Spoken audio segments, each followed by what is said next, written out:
Hello, c'est HR, ton chroniqueur. Alors aujourd'hui, je ne vais pas te parler d'un film, je ne vais pas te parler d'une série, mais je vais te parler d'une saga. Plus précisément, je vais te présenter une rétrospective concernant une très grande saga cinématographique et télévisée. Cette saga n'est autre que la planète des singes. Alors pourquoi me dirais-tu? Tout simplement parce que mercredi 8 mai sort un nouvel opus de cette immense saga, La planète des singes, le nouveau royaume. Mais avant d'aller découvrir ce nouvel opus, faisons un retour dans le passé pour découvrir tout ce qui a été fait autour de ce sujet, la planète des singes. Alors avant d'aller plus loin, n'oublie pas, si tu n'es pas abonné, pense à le faire. Let's go!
Alors tout d'abord, je tiens à te préciser qu'avant tous les films de la saga La planète des singes et de la série télévisée La planète des singes, il y avait eu un roman.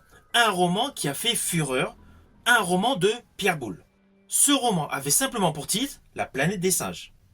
Alors on va pas se mentir, quelles que soient les adaptations cinématographiques qu'il y a eu de ce bouquin, il y a eu des différences et d'énormes différences. Essentiellement, le thème de base a été conservé. Je vais d'ailleurs te dire les grandes lignes de ce roman. Alors tout d'abord, l'histoire de ce roman donc, se déroule donc dans le futur. Dans ce futur, il y a donc des voyages de planète à planète, et il y a donc un couple de vacanciers qui vogue donc dans les airs, dans l'espace, et découvre une sorte de bouteille à la mer, sauf qu'on est dans l'espace. Et dans cette bouteille, il y a un message. Ces vacanciers de l'espace donc ouvrent cette bouteille, donc découvrent donc tranquillement ce message et lisent le message. Et en fait, le message est l'histoire de la planète des singes. Alors pour être plus précis sur l'histoire qu'ils lisent, cela raconte l'aventure de scientifiques qui rêvent d'aller sur Beltégeuse, une planète très lointaine. Ces aventuriers donc de l'espace arrivent donc sur une mystérieuse planète, la planète Soror. Assez rapidement, ils s'aperçoivent que l'air est respirable comme sur la Terre, et par un concours de circonstances, à la suite d'un bain, donc leurs vêtements sont volés, ils se retrouvent nus comme des vers. Face à des humanoïdes également nus, principalement donc une jeune femme qu'ils ont décidé d'appeler Nova. Alors Nova, prénom à se rappeler. De fil en aiguille, donc ces aventuriers, ah oui, ce sont des aventuriers français. Logique, Pierre Boulle, l'écrivain, est français. Donc forcément, les héros de son bouquin sont des Français. Donc assez rapidement, ils s'aperçoivent qu'ils sont dans un monde dominé par les singes, mais un monde ultra développé. Car contrairement à ce que vous pouvez imaginer, en fait dans le livre, la planète des singes est une planète moderne. Les singes sont habillés normalement. Il y a des bâtiments, il y a des véhicules. La totalité donc du monde qui les entoure, en dehors de la réserve où les compagnons d'infortune ont été capturés, est un monde évolué. Et justement, un des explorateurs, Ulysse, donc, se retrouve donc mis en cage, étudié, comme nous sur Terre, on pouvait étudier et faire des essais donc sur les singes. Là, il se retrouve dans une phase inversée, où des singes font des essais sur lui, donc sur essentiellement sur le comportement. Et justement, dans le laboratoire, il rencontre la chimpanzé Zira. Il va également rencontrer le professeur Zaius, voilà. Les noms de Zaius, Zira, Nova, ce sont des noms qu'il faut retenir, car on va les retrouver dans la saga. Mais là, principalement, donc, dans ce roman de Pierre Boulle, cette planète des singes n'est pas une planète à la manière d'une jungle. Nous sommes dans un monde évolué, un monde tel que nous le connaissons actuellement. Alors, et bien évidemment, le final de ce roman est radicalement différent de la séquence finale du premier film, La planète des singes. Mais ne vous inquiétez pas, je ne vais pas vous spoiler sur ce bouquin, car j'estime que c'est toujours un plaisir de découvrir par soi-même un roman. Mais sachez en tout cas que ce roman de Pierre Boulle, certes, la notion donc de planète des singes, d'humains qui se retrouvent sur une planète dominée par les singes, est telle que vous avez pu la découvrir au fil des différents opus de cette saga, mais en fait, sur le fond, l'histoire de base nous présente un monde dominé par les singes, mais un monde évolué, moderne. Ce qui va être radicalement différent du premier film, La planète des singes, avec Charlton Heston. Envoie un dernier message. Dis à la Terre que nous avons atteint notre but. Alors, pour le petit clin d'œil, tu as remarqué, j'ai mis un t-shirt New York, forcément, c'est pour faire écho à une certaine séquence emblématique de cet opus, La planète des singes.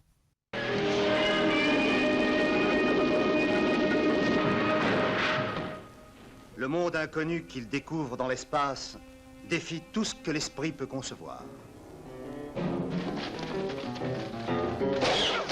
Une planète où les êtres supérieurs sont les singes.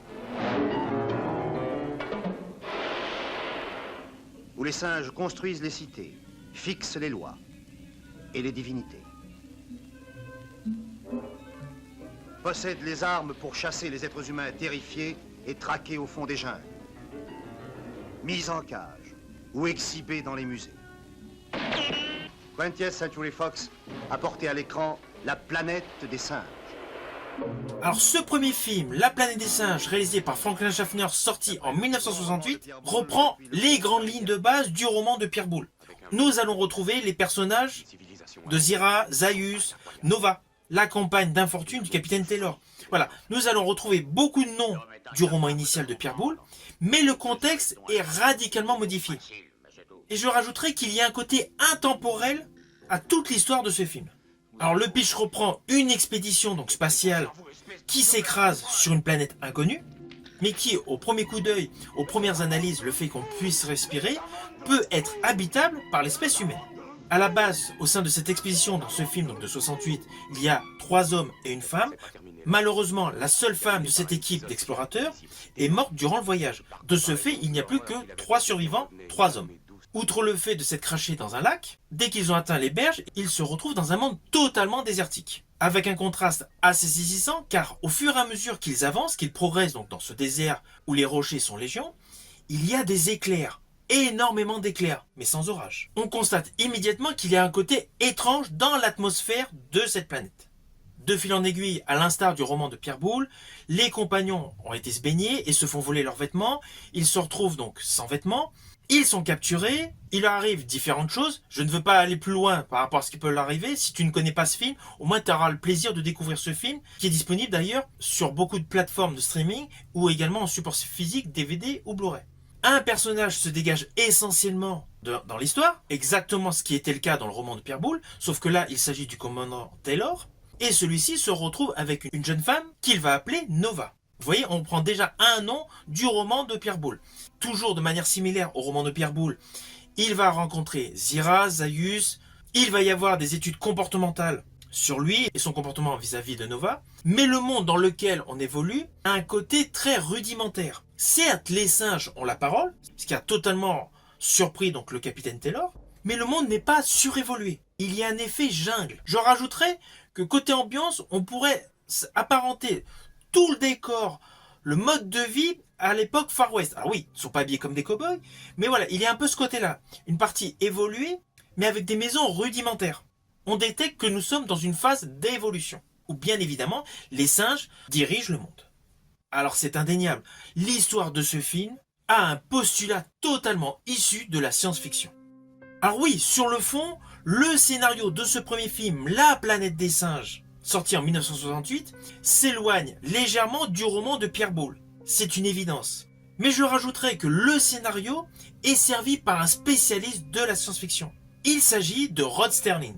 Alors pour tous les aficionados du surnaturel, du fantastique et de la science-fiction, forcément vous rappelez Rod Serling, principalement grâce à sa plus belle création selon moi, la 4e dimension. Attention, vous allez être projeté dans la 4e dimension. Alors le fait que ce soit Rod Serling qui a écrit le scénario a rajouté une plus-value, une dimension supérieure à l'histoire de Pierre Boulle. Alors oui, dans le roman de Pierre Boulle, il y a du suspense, mais là, comme dans la série La 4e dimension, le suspense monte crescendo. Et d'ailleurs, dès le début du film, tout de suite, il y a un gros plan, un zoom sur le visage de l'acteur Charlton Heston qui interprète donc Taylor, lorsqu'il découvre la face simiesque des protagonistes dominateurs de ce monde fou. Ah oui, j'ai dit monde fou parce que justement, dans ce film, le personnage de Taylor, donc interprété par Charlton Heston, le dit aisément, on est dans un monde de fous. Et c'est tout à fait logique dans les lignes de script cette phrase, car il se passe des événements vraiment choquants. Ne vous inquiétez pas, je ne vais pas vous les dire. Alors concernant les singes, c'est indéniable, vous allez le voir, pour l'époque, il y a eu un véritable travail sur les masques. Même aujourd'hui, à l'heure actuelle, alors que le film date de 1968, les masques sont toujours extrêmement convaincants. Surtout qu'à l'époque, il n'y avait pas toutes les facilités, tous les produits actuels pour le make-up. Là, le personnage Cornelius, interprété par Roddy McDowall, a passé plusieurs heures pour avoir le travail fini de son masque avec tous les détails capillaires. Aujourd'hui, c'est beaucoup plus facile. Je rajouterais même qu'il y a les effets visuels. Enfin bon, ça je raconterai dans la deuxième vidéo. Mais là, pour l'époque, en 1968, le travail de création des masques est une pure beauté, c'est du pur génie. Je t'invite bien évidemment, afin de découvrir au mieux la qualité de ces masques, de faire un arrêt sur image sur l'une des séquences où l'on voit soit Zaius, soit Zira, soit Cornelius. D'ailleurs, avec le format Blu-ray, tu peux faire aisément cet arrêt sur image. Et tu vas t'apercevoir qu'au jour d'aujourd'hui, la qualité de ces masques est impressionnante. Il est clair qu'en plus de la qualité de ces masques, il y a essentiellement la dimension artistique, le réel talent de l'acteur Roddy McDowall qui interprète le personnage de Cornelius. Son jeu est extrêmement bon et de surcroît extrêmement convaincant. Ce qui est également le cas de l'actrice Kim Hunter qui interprète le personnage de Zira. Les mimiques et essentiellement son jeu de regard donnent une dimension supplémentaire, surtout pour des moments d'émotion. Il y a une véritable alchimie dans le jeu des acteurs et des actrices avec ces masques. On a l'impression qu'ils sont naturellement affublés de ces visages artificiels. En dehors de cette belle plastique simiesque, il y a une belle réalisation. Réalisation qui alterne à bon escient les zooms, les plans larges. Toujours avec un but absolu de faire monter le suspense. Suspense qui, outre le fait donc dévoile en abondance que les singes sont devenus beaucoup plus sages et donc que les hommes apparemment sont des bêtes, sont des animaux. Les singes quant à eux ont même une réplique importante qui est dite à plusieurs reprises dans le film, un singe ne doit pas tuer un autre singe. Le combat entre les singes est totalement proscrit, tandis que les humains sont de véritables bêtes. Alors naturellement, le meilleur plan séquence est selon moi le dernier plan séquence de ce film, c'est-à-dire à la fin sur la plage. Pour ceux qui ne connaissent pas le film, je ne vais pas dire ce que l'on voit, mais certes, l'effet a un petit peu mal vieilli, c'est évident, ça date de 68. Nous ne sommes pas avec des CGI de folie. Mais ce plan séquence est révolutionnaire. Plan séquence qui est radicalement différent de la scène finale du roman de Pierre Boulle. Mais plan séquence parfaitement maîtrisé. Ce film a donc remporté un vif succès, et force est de constater que, comme pour tous les films à très grand succès, une suite fut envisagée. Il s'agit du Secret de la planète des singes. The year 3955. Charlton Heston as Taylor, a 20th century astronaut, space-wrecked in the incredible future. Linda Harrison as Nova, a savage beauty from the enslaved and voiceless human race. Is it the beginning or the end? Alors ce film, Le Secret de la planète des singes, est sorti 2 ans après, donc en 1970. Ce n'est plus Franklin Schaffner à la réalisation, mais Ted Post. Néanmoins, la structure de base, les décors, sont réellement dans la continuité du premier opus, et nous retrouvons Charlton Heston dans le rôle de Taylor.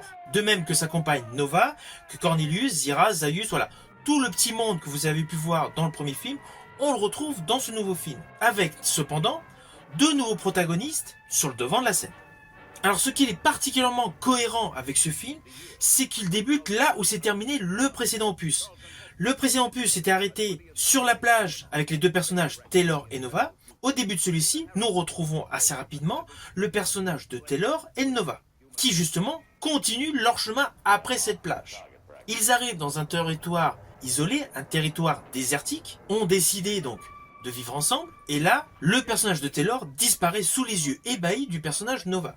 Parallèlement, une seconde navette spatiale arrive, s'écrase, un seul survivant se retrouve dans ce monde hostile, c'est l'astronaute Brent. Le personnage de Brent rencontre assez rapidement le personnage de Nova.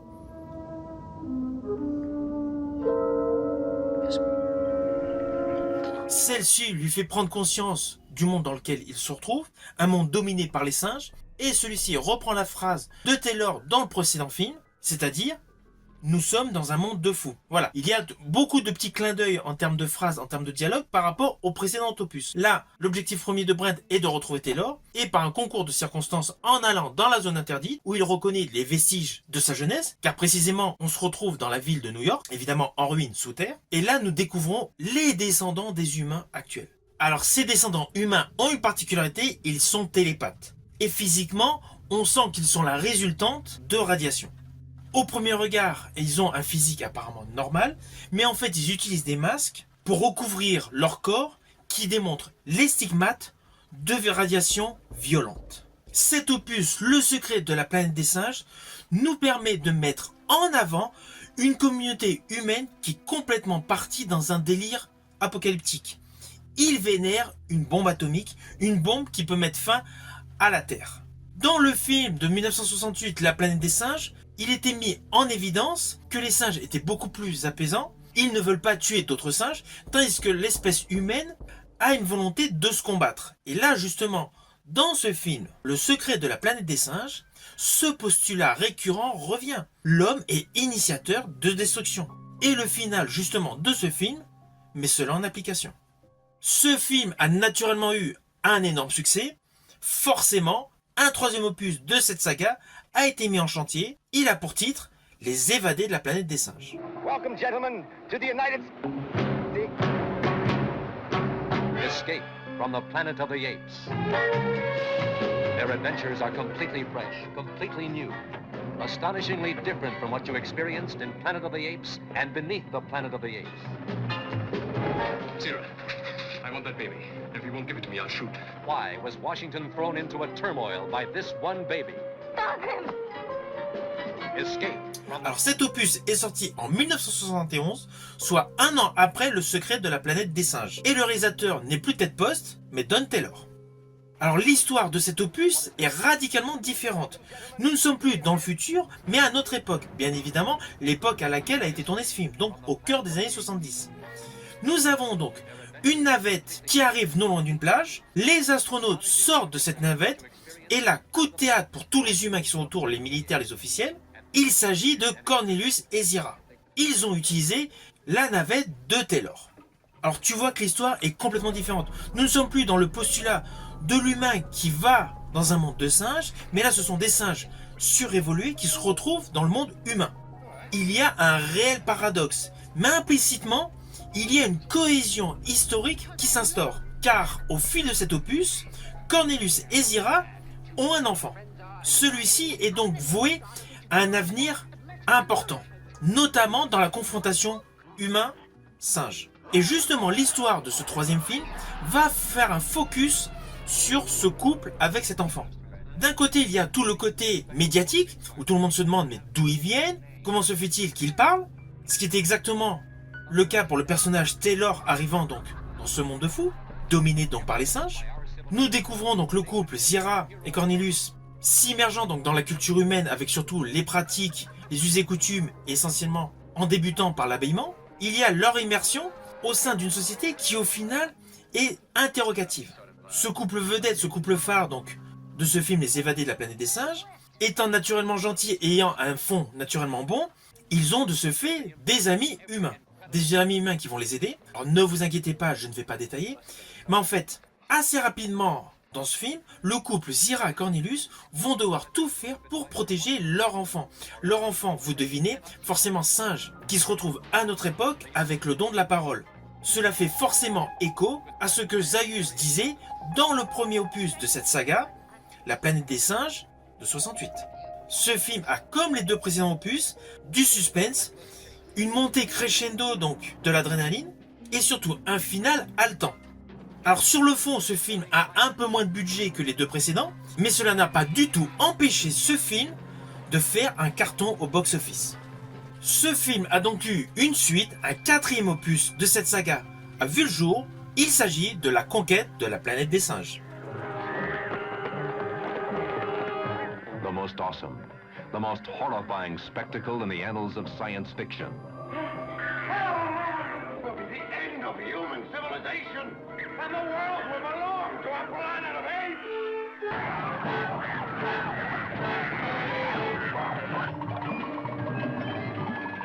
Alors ce film, La conquête de la planète des singes, est sorti en 1972, soit un an après Les évadés de la planète des singes. Il est réalisé par Jack Lee Thompson.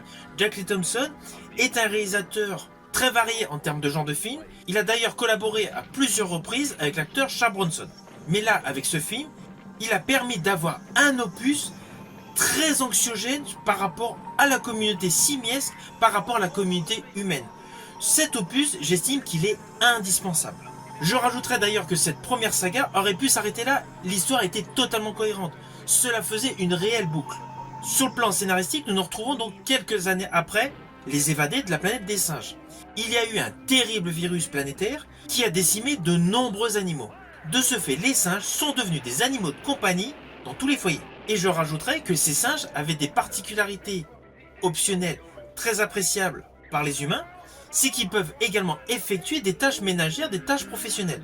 D'où leur insertion au sein de la société beaucoup plus importante que ce qui pouvait être prévu à la base. Là où cet opus de la saga est vraiment indispensable, c'est qu'il démontre le réel mauvais comportement de l'espèce humaine. Car ces singes sont soumis à des protocoles de dingue. Protocoles totalement insoutenables se rapprochant de la torture. Et c'est là qu'au milieu de cette masse de singes qui subissent les mauvais actes de l'espèce humaine, un singe leader se détache. Il s'agit de César. César qui est le fils de Cornelius et Zira. Alors comme dans les précédents opus, l'acteur Roddy McDowall était impeccable dans son rôle de Cornelius, c'est lui qui reprend le rôle de César. Seulement son personnage est radicalement différent de celui de Cornelius. Cornelius avait de l'affection pour l'espèce humaine, Cornelius était quelqu'un de gentil, de bienveillant, tandis que César a une haine absolue envers l'espèce humaine. Haine qui est totalement légitime, car celui-ci étant donc très intelligent et très réfléchi, avant de me conduire une révolte, il va observer les humains, il va regarder leurs attitudes. Et c'est ça, au final, qui va engendrer une haine profonde qui va se dégager dans son personnage, tout en lui conférant des astuces pour pouvoir mener à bien cette révolte. Alors tu te doutes forcément, il va y avoir des combats homme-singe. Logique, le film s'appelle La conquête de la planète des singes. Cette suite est parfaitement écrite, le scénario est top, les lignes de dialogue sont parfaites, l'histoire globale de ce film donne une explication visuelle de ce qui a conduit à ce que l'on a découvert dans le premier film en 1968, La planète des singes. Car dans ce film, il y a une volonté absolue de l'espèce simiesque à devenir leader par rapport à l'espèce humaine. Sur le fond, on pourrait se dire que cette prise de pouvoir par les singes est tout bonnement le reflet du comportement des humains. Comportement qui a été très scabreux, très violent envers l'espèce animale, ce qui a provoqué donc cette montée en puissance de violence de la part des singes. Au final, l'espèce humaine récolte ce qu'elle a semé. Cette première saga aurait pu se clôturer à cet opus, car le final de celui-ci fait un parfait raccord par rapport au premier film. Mais bien évidemment, celui-ci a eu du succès. De ce fait, un nouveau film fut mis en chantier. Ce film n'est autre que La bataille de la planète des singes. The final chapter in the incredible ape saga. There it is, or was. This is the hell my forefathers used to speak about. Murdered my son. We will smash the human, and then we will smash Caesar! I don't want to have to remember my husband. I want to love him now. But we who survive create a new race. In the aftermath of his victory, the surface of the world was ravaged by the vilest war in human history.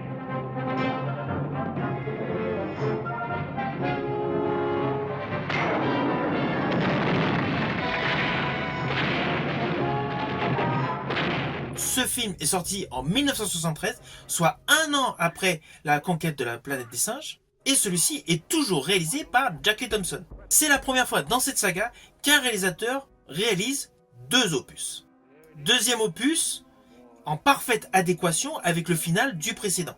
Alors dans ce film, on se retrouve vraiment à la suite du conflit de la conquête de la planète des singes. Une partie des singes sont partis vivre dans une région où la nature est à foison. Au sein de sa communauté, il y a des humains qui apprécient les singes, et les singes les ont accueillis naturellement.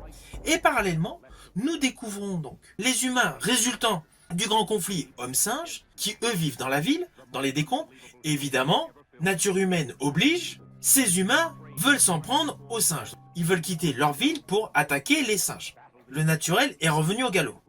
Et ce qui ne va pas arranger la chose, c'est qu'il y a un singe, Aldo, qui a un côté virulent. Forcément, il représente le ver dans le panier de pommes. Autant le clan César estime qu'il faut vivre en harmonie avec les humains, Aldo estime que le monde doit appartenir aux singes. Et c'est là qu'un conflit va se déclencher.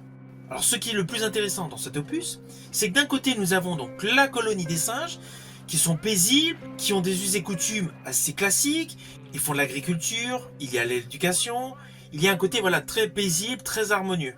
Parallèlement, les humains qui vivent donc dans les décombres, ce sont les rescapés de radiation, ce sont au final des mutants qui n'ont qu'une envie, réduire à néant la communauté des singes. Alors d'ailleurs, la zone interdite où vivent les mutants est bien faite. Les décors sont bien représentés. Le petit bémol, je dirais, sur cet opus, c'est le budget. Au vu de certains plans séquences, il est évident que le budget de ce film a diminué. Mais cela n'empêche pas qu'il y a une belle histoire qui tient la route, et surtout que ce film permet une conclusion véritable de cette saga. Alors sans te dévoiler la fin si tu n'as pas vu le film, mais j'ai particulièrement aimé le côté narration à la fin de ce film.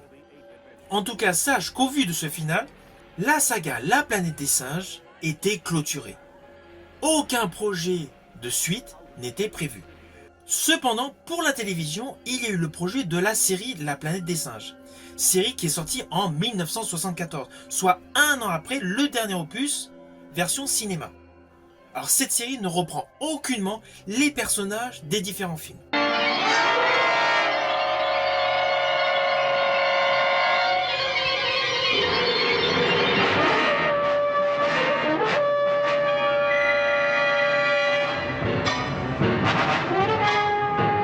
Alors oui, nous retrouvons l'acteur Roddy McDowall qui interprète un chimpanzé. Mais ce n'est ni César ni Cornelius. Dans cette série, son personnage c'est Gaten. Le concept est davantage similaire au premier opus de 1968, à la différence qu'il se situe sur une autre époque et que les humains dans cette série ont l'usage de la parole. Voilà, c'est un postulat différent du premier film de 1968. Au total, il y a eu 14 épisodes qui étaient assez répétitifs, assez redondants. Cette série du coup n'a pas eu de succès, et je rajouterai que ça a clôturé définitivement tout de suite possible à cette saga La Planète des Singes. Pourtant sur le fond, la série il y avait un potentiel, mais le travail scénaristique et le jeu des acteurs, des principaux protagonistes, laissaient quelque peu à désirer, bien évidemment en dehors de la performance de Roddy McDowall, qui tout au long de cette série était impeccable. C'est ainsi que cette première partie de ma vidéo consacrée à cette saga Planète des Singes se conclut. Car que ce soit les films que je t'ai présentés ou la série que je t'ai parlé, cela s'est déroulé entre 1968 et 1974. Après 1974, on n'a plus du tout entendu parler de La Planète des Singes. Pour à nouveau entendre parler de La Planète des Singes, il a fallu attendre 1988, où un petit projet a commencé à émerger mais a tout de suite été stoppé. Quelques années plus tard, en 1993, Oliver Stone, le grand réalisateur Oliver Stone, est engagé comme producteur exécutif avec le scénariste Terry Hayes pour un nouveau projet. Le projet n'a pas abouti. En 1995, de nouveau un projet a été mis en chantier avec Arnold Schwarzenegger dans le premier rôle et comme réalisateur Philip Noyce. De nouveau, le projet n'a pas du tout abouti. En fait, il y a eu comme une malédiction sur tous les projets potentiels sur la planète des singes. Parce que des réalisateurs comme Roland Emmerich, James Cameron ont été contactés pour réaliser donc un nouvel opus de la saga La Planète des Singes, mais à chaque fois, cela ne s'est pas fait. Il a fallu attendre 2001 avec Tim Burton. De ce fait, nous entrons dans une nouvelle dimension, La Planète des Singes. C'est ce qui fait l'objet d'une deuxième partie en vidéo. Mais pour le moment, si tu as aimé ma vidéo, n'oublie pas, petit pouce vers le haut, pense au partage. Je te dis à bientôt si tu veux en savoir plus.